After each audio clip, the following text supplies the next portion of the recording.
name's Lonnie, and today I'm going to be talking about Shakespeare and mental health. William Shakespeare is arguably the most well-known writer in the world.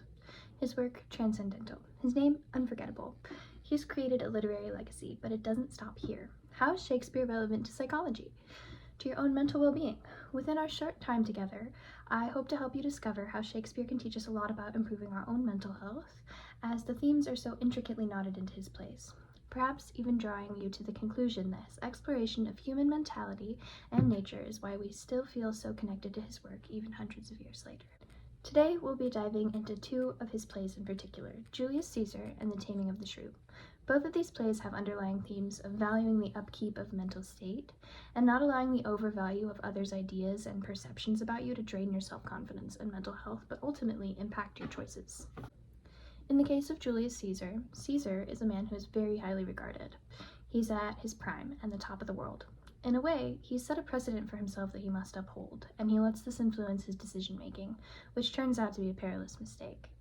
When there's suspicion in his household that there was a conspiracy against him, he still went to the Senate, despite reason enough to believe that he shouldn't. He says, "Cowards die many times before their deaths. The valiant never taste of death but once." And again, when he gets there, before all the chaos ensues and he is eventually assassinated, he speaks again about having to live up to the standard, to his character. "I am constant as the northern star," he says. But at what point does this concern for being viewed as brave, powerful, and unbending lead him to die? "I rather tell thee what it is to be feared than what I fear, for always I am Caesar." These quotes provide insight into Caesar's mindset and how he prioritizes his reputation and societal expectations, ultimately leading to his downfall. Had he chosen to be less concerned with others' perceptions, had he been less concerned with the standard men of the time were held to, perhaps he would have felt less inclined to walk into danger for honor. Similar lessons can be considered from The Taming of the Shrew. At the beginning of the play, our two characters, Kate and Bianca, are essentially placed into two boxes. Both are a response to societal pressures at the time period, a defense mechanism, if you will. But at what point does Kate's defensive and hostile approach become limiting to her character? When does this prevent what could be a fulfilling relationship with her sister? What about Bianca? When does her fawning and pleasing everyone and having to be likable above all else become limiting to her development? Shakespeare gives us much to consider here, and it is well displayed in these lines.